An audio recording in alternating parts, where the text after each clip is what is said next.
भारतीय संस्कृति में कुछ ऐसे सिद्धांत हैं जिनका पालन वैदिक काल से किया जा रहा है। इनमें कुछ सिद्धांत ऐसे हैं जो मुख्य रूप से मनुष्य के जीवन पर आधारित हैं। ऐसे ही एक सिद्धांत है मनुष्य के जीवन में कितने चरण होते हैं और उनका महत्व है। आइए आज हम इसी विषय पर चर्चा करेंगे और जानेंगे क्या है मनुष्य के जीवन के 4 चरण। हिंदू धर्म में जीवन के 4 चरण क्या है? हिंदू धर्म में जीवन के 4 चरण हैं। इन्हें आश्रम कहा जाता है और प्रत्येक व्यक्ति को आदर्श रूप से इनमें से प्रत्येक चरण से गुजरना चाहिए। 1 ब्रह्मचर्य स्नातक जीवन का छात्र चरण। 2 गृहस्थ विवाहित जीवन का चरण और गृहस्थी बनाए रखने का कर्तव्य। 3 वानप्रस्थ सेवानिवृत्ति का चरण और अगली पीढ़ी को जिम्मेदारियां सौंपना। 4 संन्यास भौतिक इच्छाओं और पूर्वाग्रहों को छोड़ने का चरण।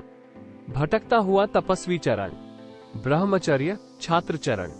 ये कला, युद्ध, विज्ञान, दर्शन, शास्त्र आदि के बारे में गुरु से औपचारिक शिक्षा लेने की अवधि है।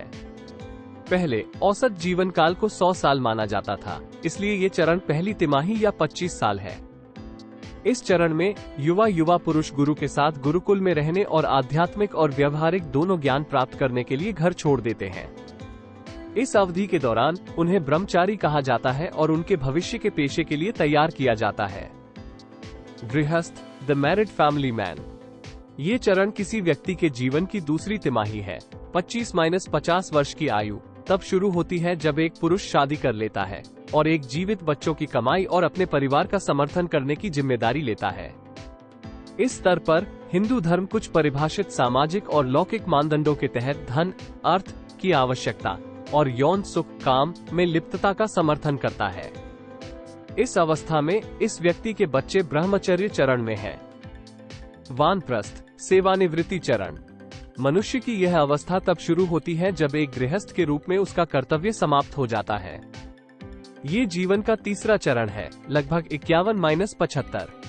इस अवस्था में व्यक्ति अगली पीढ़ी को जिम्मेदारियां सौंपता है। वह एक दादा बन गया है, उसके बच्चे बड़े हो गए हैं और अपने स्वयं के जीवन की स्थापना की है। इस उम्र में वह अपनी संपत्ति, सुरक्षा, यौन सुख छोड़ देता है। इस समय पिछली पीढ़ी गृहस्था चरण में प्रवेश करती है। उसे अपनी पत्नी को साथ ले जाने की अनुमति है, लेकिन परिवार के साथ थोड़ा संपर्क बनाए रखना चाहिए। इस तरह का जीवन वास्तव में एक वृद्ध व्यक्ति के लिए बहुत कठोर और क्रूर है।